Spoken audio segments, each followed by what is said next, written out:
Ladies and gentlemen, please welcome to the stage Tim Denning, PhD, President and CEO, Georgia Research Alliance. Skip Bartell, MS, PhD, Alumni Professor, Associate Dean, Research and Graduate Studies, College of Veterinary Medicine, Auburn University. John Moschel, DVM, MS, PhD, DECVPPT, AAVPT, Fellow Director, Precision One Health Initiative, Professor of Systems Pharmacology, University of Georgia. Colin Bassler, DVM, MPH, DACVPM, Deputy Director, One Health Office, Centers of Disease Control and Prevention. All right. Well, good afternoon, everyone. Thank you so much for joining us. This is the last session of the day, I believe, with one going on simultaneously just across the wall there.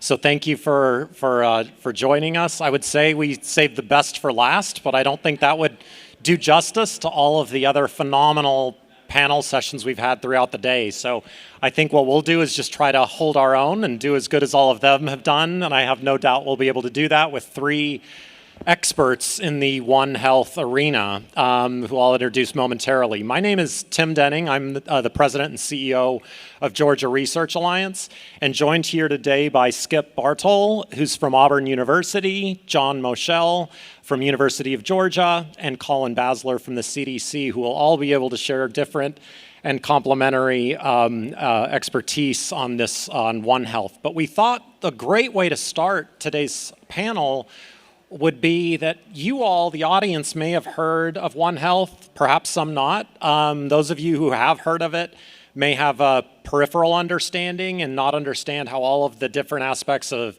human health, animal health, environmental health interact with one another. So we thought as a good foundation, we might just start out with a definition. So maybe on the far side there, Colin, you could kick it off and tell us what One Health really means to you. Sure thing. Hi, everyone. Thanks for having us all here today. So for CDC, we think of One Health as the fact that human health, animal health, and environmental health are integrally linked, and that to tackle health issues that occur at that interface between human, animal, and environmental health, we really require a collaborative, a multi-sectoral and multidisciplinary approach. So basically, One Health is a team sport. The issues that arrive in this space really can't be solved by just the human health sector, just animal health, or just environmental health. It takes really strong coordination, strong partnerships across partners, and making sure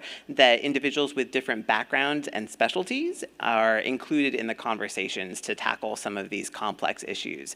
And everything ranging from antimicrobial resistance to zoonotic disease and emerging disease outbreaks to certain environmental health issues and climate change all really benefit from taking that One Health approach. Well, that's phenomenal, and that's really central to really why we're all here today at Health Connect South, is to talk about all of those, the connectiveness, the collaboration, interdisciplinary nature of all of that. John and then Skip, maybe could you give us some examples that really highlight, that you've seen in your careers that highlight this interconnectedness between human, animal, and environment? Sure, absolutely, yeah. Maybe a few examples first in the field of infectious disease, right, with rabies come to mind, the rabies control in southern Asia, for instance, the way that we have used massive vaccination programs in dogs to control the progression of the disease. Nipah virus is another very good example in Bangladesh, where people have actually looked at the interactions between fruit bats, pigs, and humans to try to come up with measures to mitigate the spread of the disease in those countries. I'm very keen on, obviously, the use of the dog as a model for human disease. When we think about One Health, it's typically about infectious disease, which is cornerstone to what we do.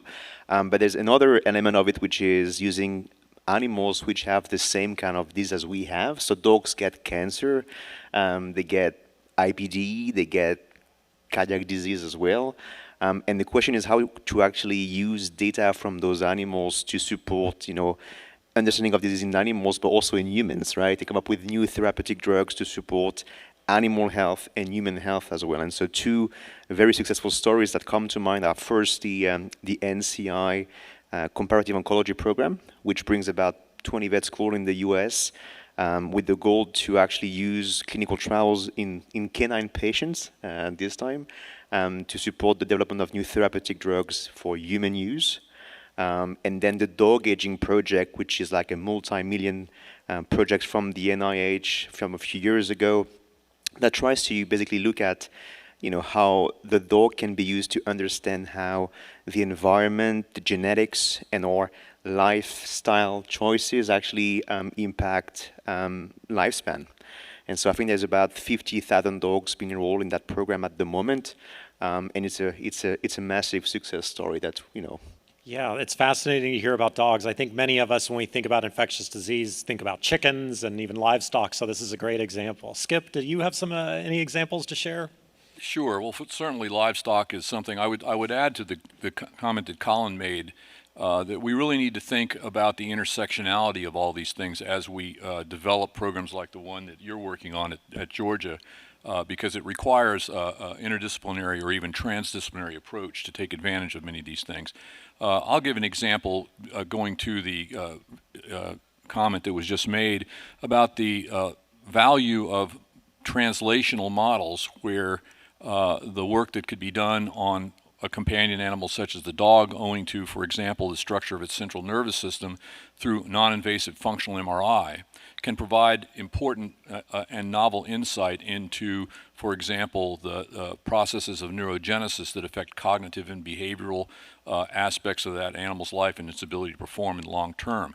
That type of work requires people that are specialists in neuroscience of the dog, in neuroscience of people to make the comparative work, and also behavioral scientists that can pull those kinds of things together. And I may speak to this later on, but there's a number of examples in the world where requiring the involvement of molecular biologists, animal disease specialists such as people that can talk to us about African swine fever and porcine influenza, and also at the interface of the reproduction of wild animals or invasive species. I'm thinking here about feral swine, which is a huge problem both from the standpoint of animal health, human health, and the integrity of the environment in the United States as well as in Europe. Yeah, great. I wanted to talk a little bit more about interdisciplinary collaboration. We think a lot about this at Georgia Research Alliance and trying to forge partnerships between disciplines, different fields and different partners, and how central that is to really having impact outside of the university setting and really benefiting society. Skip, could you just tell us, I'm an academic by training, and I know how challenging it is. It's almost like different languages that are spoken between different disciplines. Can you tell us how you have seen, navigating those waters, so to speak, with forging collaborations in an area like One Health where you have people who study basic science in humans and animals, but then environmental? How do you really try to get those different expertises to speak to one another and collaborate efficiently and effectively? So am I going to continue to get the easy questions? So first of all, you have to work at it. You're exactly right. Each of us in our various disciplines have our own jargon, and we come from a particular place. And one of the things that I think has to be done, and I've worked across quite a range of specialties in the biomedical sciences, environmental science, and the like, is to get people together to understand what the role is and to have conversations so that we are speaking in a common language and we understand what our common goals are and what we bring to the table, and particularly why the things we bring to the table will get us toward a productive end. And everyone has to have a shared sense of direction and vision to make that happen.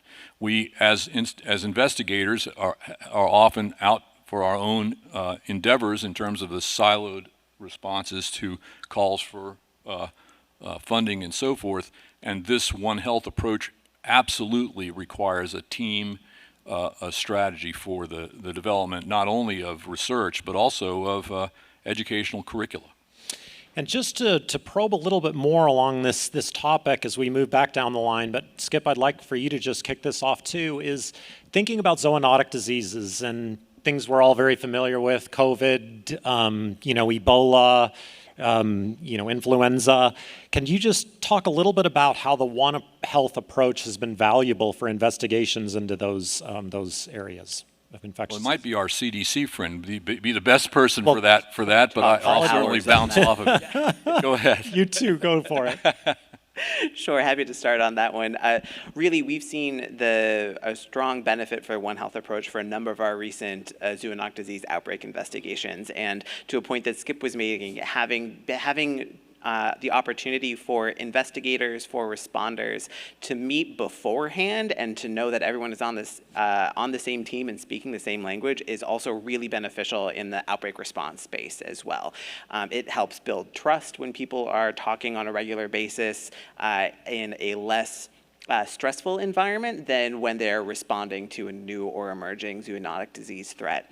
For example, for the SARS-CoV-2 investigations, SARS-CoV-2 was early on identified on mink farms in the US, and this posed a really unique challenge because mink are not a traditional livestock species here, and so there's a lot of questions around who has regulatory authority over that space. There were concerns about ill workers, concerns about spread to wildlife, and spread to other animals on these farms. So it required public health from state and federal level, working with state and federal wildlife services and departments of agriculture to do joint investigations to make sure all of those components were appropriately addressed in one team effort versus having each group try and harass the same farm multiple times with similar but slightly different questions.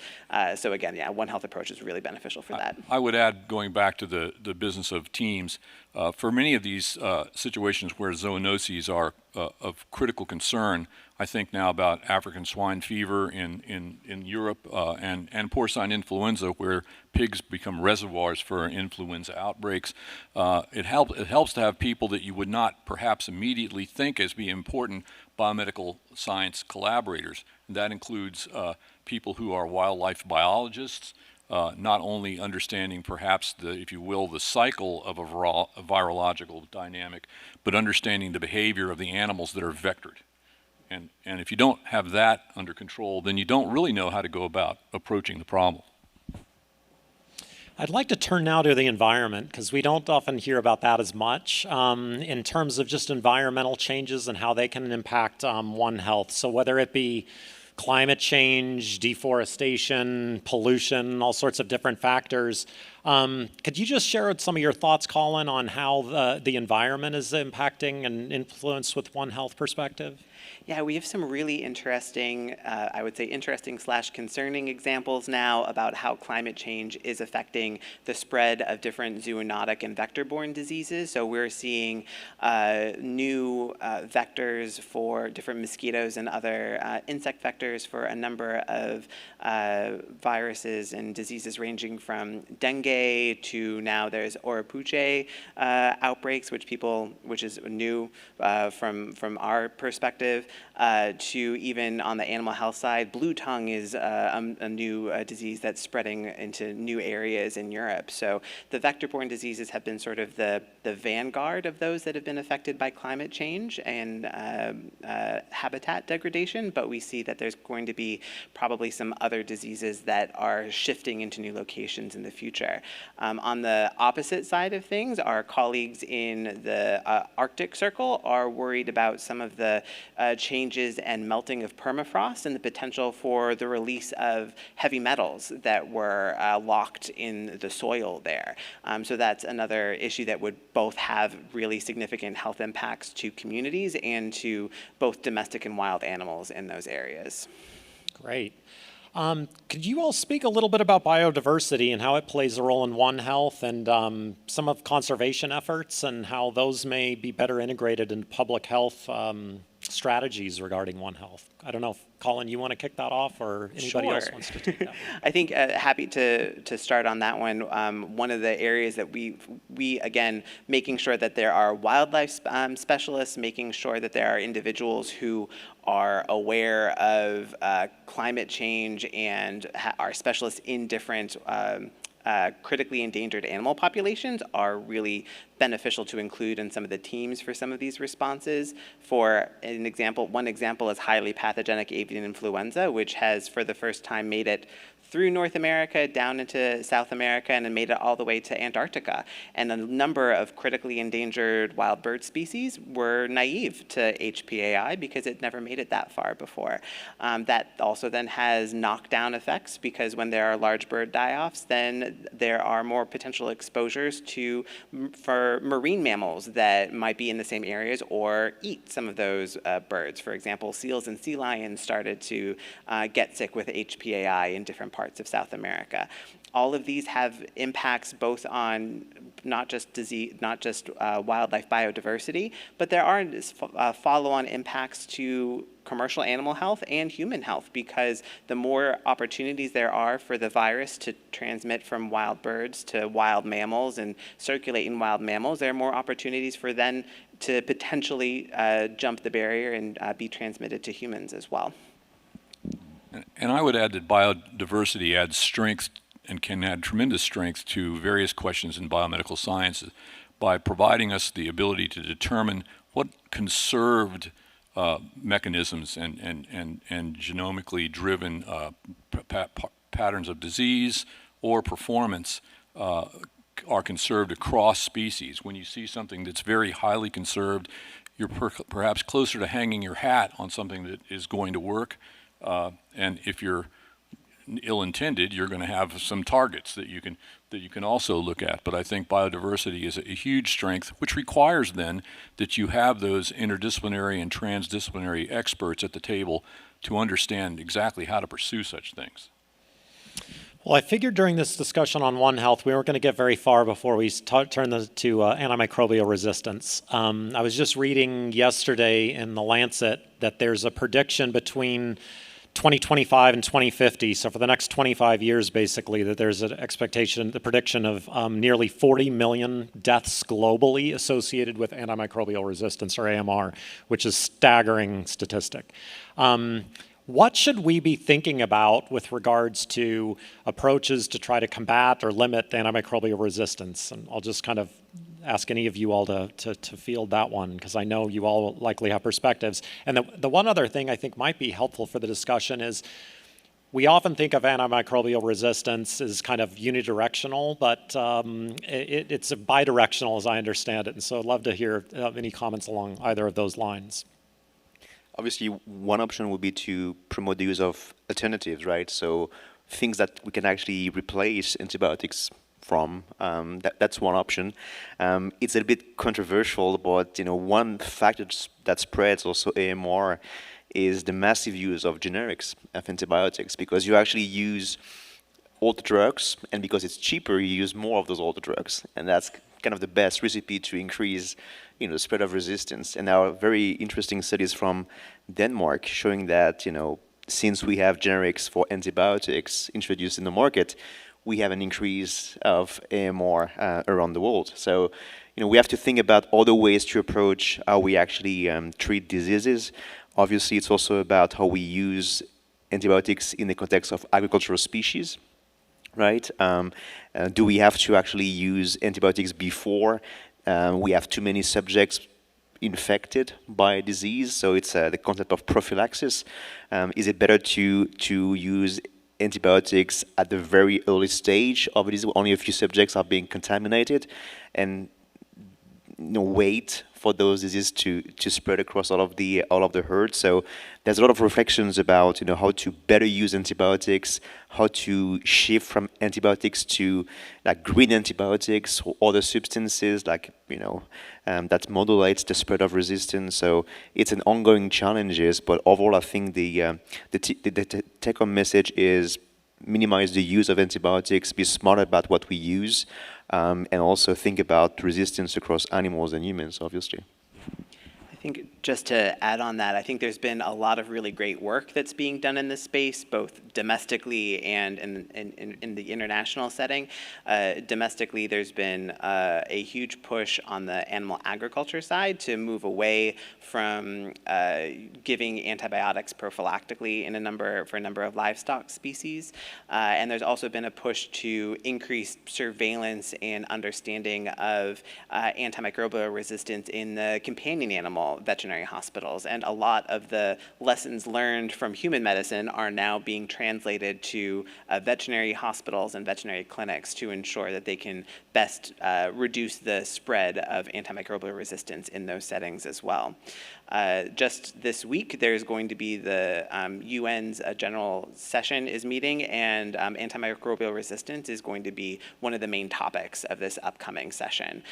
There's been a huge amount of work in the quadripartite space. So this is the coordination between WHO, FAO, UN's environmental program, and the World Organization for Animal Health to develop guidance and recommendations about antimicrobial use and antimicrobial surveillance that can be effective across sectors. So there's a lot of work happening there as well. The dynamic isn't limited to animals as defined by vertebrates and people as well. We have an investigator, for example, that's very much involved in antimicrobial resistance research that has included insects, and particularly bees, and how bees, for example, can be another part of the dynamic that contributes to the evolution of antibiotic resistance of various kinds. So it's a particularly good example of the One Health. So you have a table with an entomologist, you have a table with a microbiologist, you have a table with physiologists and all kinds of individuals to actually accomplish that type of work. Yeah, and another similar great One Health project has been collaborations between human health, animal health, and also plant health partners for the identification of antifungal resistance. So we're seeing a rise in that in a number of areas, and there are some new antifungal agents that are being marketed for crop production, but are also similar to antifungals that are being used for human medicine. And those were just two regulatory lines and two sectors that just weren't communicating about potential risk here. So those have, because those avenues for communication and collaboration have been opened now, there's much better discussion about how new antifungals are approved and ensuring that new ones that are on market or coming down the line for human health are protected and don't have opportunities for antifungal resistance to develop early on due to other types of agriculture use. So animals can be used as very powerful modeling and preclinical models for human disease. They have been, they continue to be, largely in pharmaceutical R&D, you name it. I'd like to talk a little bit about some of the limitations with animal modeling. I mean, we often hear, oh, mice aren't humans. I think we all understand that, but there's a lot of power, but there's also those limitations. And so just to contextualize that a little bit, John, could you kind of take us on some of your thoughts there? Yeah, sure. So I used to work for the industry before I moved to academia. So I was with Novartis for about 7 years. And interestingly, when you think about drug development as a whole, looking at the success rate between preclinical to clinical development, we basically fail about 9 out of 10 times to actually go to full authorization.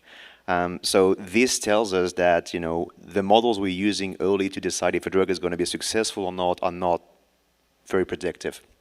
And those are typically, murine models that are genetically induced to recapitulate disease to start with, and we know that those are not very good reflections of the disease in a human because they lack things such as an immune system.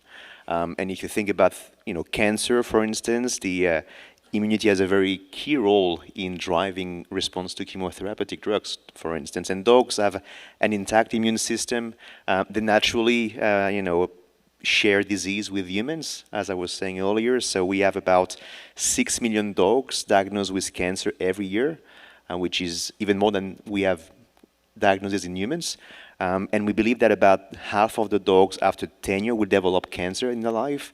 So there's a plethora of information we can actually use from those dogs with naturally occurring cancer, to better understand, how drugs are working and what are the drivers of like treatment resistance in those patients. So we need to think about, other ways of like screening therapeutic drugs early on, like for success or failure. And the typical way of using the dog was to basically think of a dog in a cage, like a healthy dog. And that's not what we are doing. We're trying to do, let's just use canine patients and going to the vet hospital for that diagnosis, right? And those patients would actually receive a diagnosis and a treatment.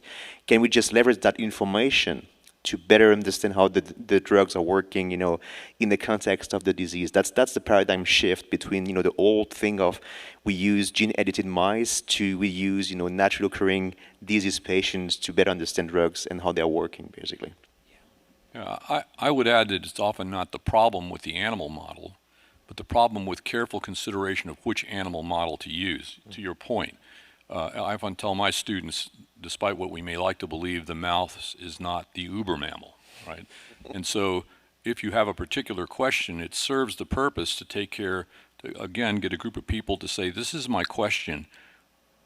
I'm comfortable using mice, but I don't think this is the right model, but I have no experience with dogs or horses or whatever the proper model would be.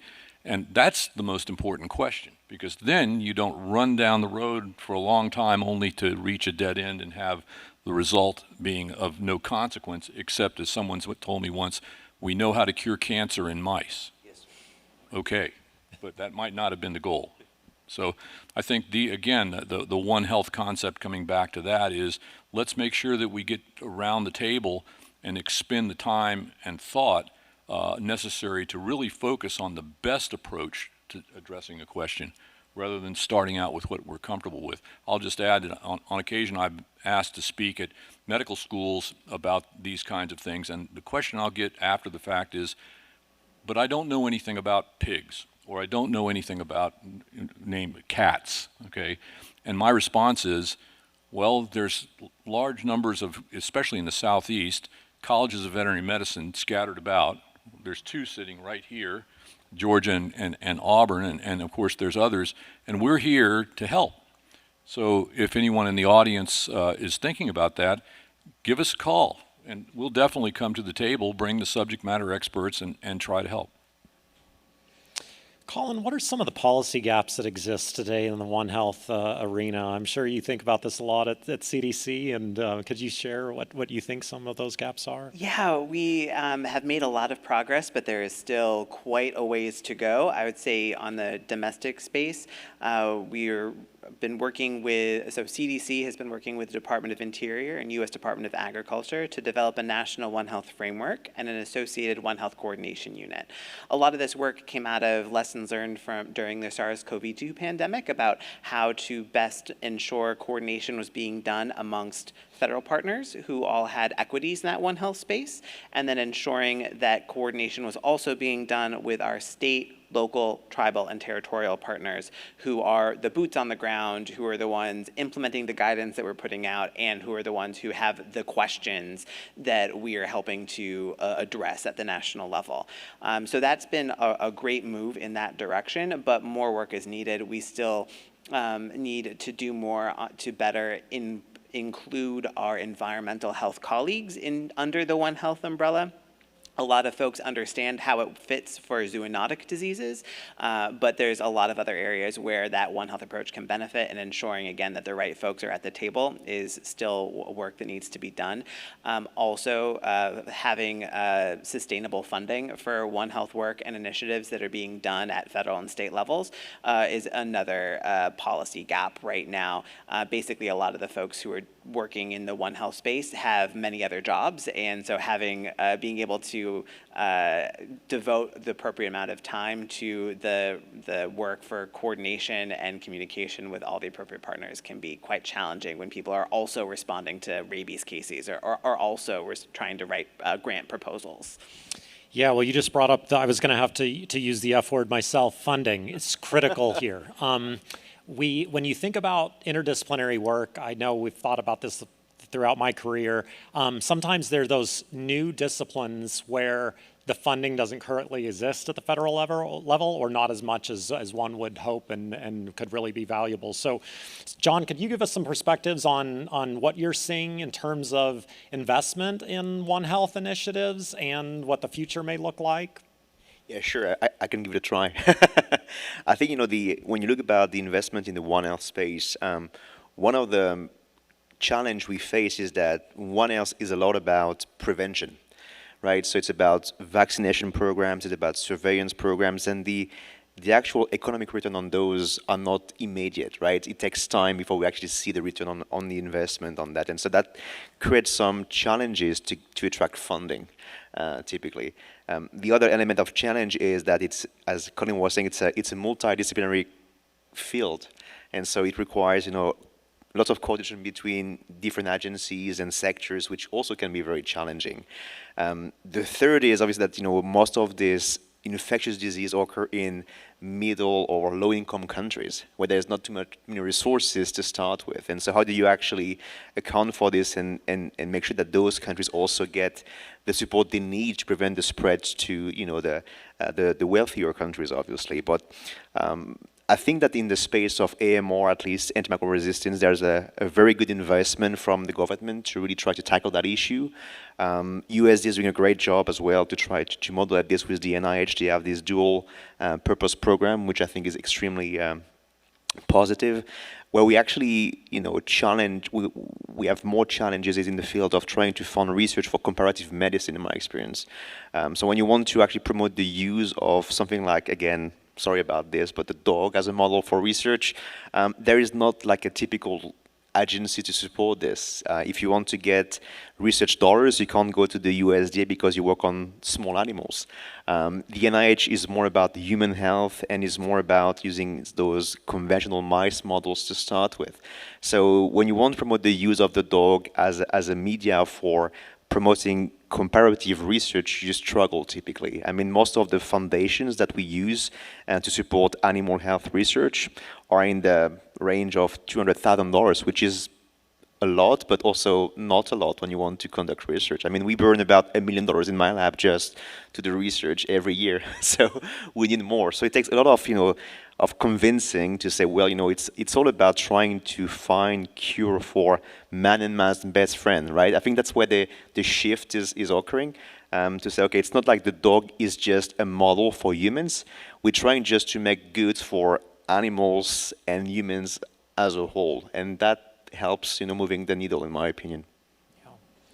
Obviously, the investment in basic science is critical, but also that translational discovery. That's where Georgia Research Alliance can help to play a role in terms of grants to universities where that gap funding exists, where you may need to do experiments to create value inflection and mitigate risk that federal type sponsors do not traditionally fund. And so there's opportunities both with GRA and other organizations to try to get seed funds to really start to move the needle. And we're a state-backed organization, so we have the benefit of being supported by the state in this. There's other private organizations, but that's really key funding as well, I think, to move the needle on this. Sure, please. Relative to this in an earlier point, there are some animal models that we might consider non-traditional, and it relates to a comment from an earlier session from the gentleman from ARPA-H, related to some models, for example, monogenic diseases and the development of molecular medicine to address those kinds of problems. We have an example in my own backyard where cat disease, of neurodegenerative disease, which is Tay-Sachs disease especially, provided the platform for the development of an AAV vectored strategy that is now in human clinical trials and is saving children's lives. That was because of the observation of a person who knew what they were seeing in an afflicted cat and established a colony decades before molecular biology was even a thing. So there are opportunities like that that you can make the case for the dual purpose with dual benefit thing.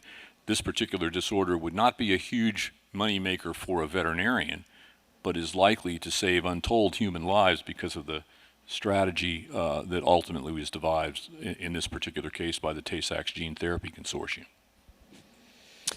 In the last few minutes, I wanted to very briefly touch upon innovation and technology. Perhaps, Colin, you could just give us any insights you may have about what you're seeing that could be valuable tools, approaches that are very innovative, that are starting to move the needle here in the One Health.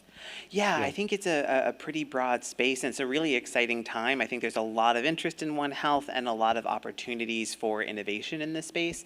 I think some of the work that we're doing in the CDC's One Health office has been to put a lot of our tools and resources that we usually send technical experts overseas to support in person, doing a lot of those trainings virtually and having a really strong online portal to better allow partners to utilize these resources without having to rely as much on the ground physical support. So we're doing a lot of the training in that space. Another innovation that occurred during the HPAI, or highly pathogenic avian influenza investigations, has been the utilization of wastewater surveillance, which is the first time it's been used for flu. And we also, again, because of the One Health connections, we're able to utilize samples that were being submitted for rabies testing of cats to public health labs for those samples that tested negative for rabies were then sent to agriculture labs to test for HPAI, and we were able to identify a number of spillover events and transmissions into other mammal species, domestic cats. So that was a really nice way of utilizing existing surveillance infrastructure, existing work, to leverage that to deal with an emerging disease threat. So John and then Skip, could I ask you all to look into your crystal ball in terms of the future of One Health? What do you see as the real challenge or a real great opportunity in the near future? Yeah, obviously, I think digital health, like AI-based methods, right, is a big boom as well in our field. Wearable device, so you can actually track, animals now almost real time. Their temperature, you can track their movements, right, if they're becoming sick early. So that's very huge. I'm going to say also gene editing. So CRISPR-Cas9 is also, trying to prevent the spread of diseases such as malaria, for example. There is a very good review of from last week, I believe, in Nature that shows that you can actually gene edit mosquitoes with gene drives to prevent the spread of malaria in different countries. So I think, gene editing, digital health, and AI are the big three, I think, foci of innovations in the space at the moment. Thanks. Skip? Well, certainly I agree with that. So I'll go with education, beginning like this, right?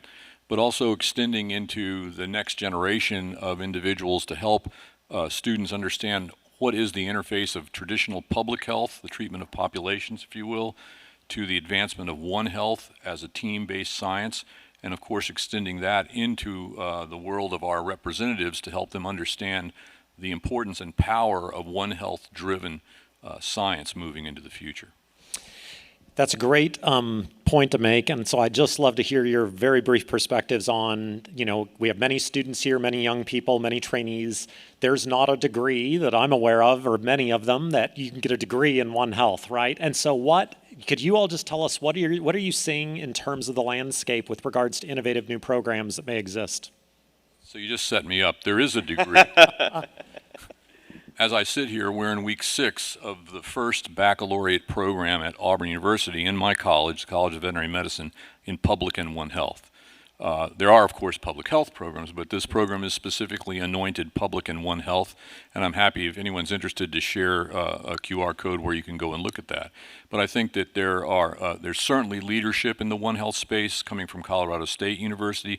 Obviously, at the graduate level, that's happening as well. But I think that there is traction. We're seeing it as this concept evolves. Yeah, absolutely. I mean, we also have like a certificate now, undergraduate program at UGA as well. And we're going to have, as you guys know now, a School of Medicine, right? And so we're trying to promote these like dual programs where we can also have residents from the human medical programs coming to vet med and get to see, how dogs get or cats get disease as well, and it's kind of a cross-fertilization field, and something such as NIH Awards can be very beneficial for this, where you can have, young faculty coming over and getting these dual programs and dual trainings as well. So it's definitely something that we are promoting quite a lot at UGA, and especially now that we have a School of Medicine on board. So. Great. Yeah, and just to add, I think for students who are in medical school right now, even if you're in a location where there isn't a veterinary college associated with your institution, there are great opportunities to collaborate on One Health projects with other universities in your general geographic areas and there's more opportunities for One Health conferences, opportunities for One Health cross trainings that can be done virtually and remote now as well. Well, Colin, John, and Skip, thank you so much for a delightful conversation about One Health. For all of you in the audience, thank you for joining us, and thanks again.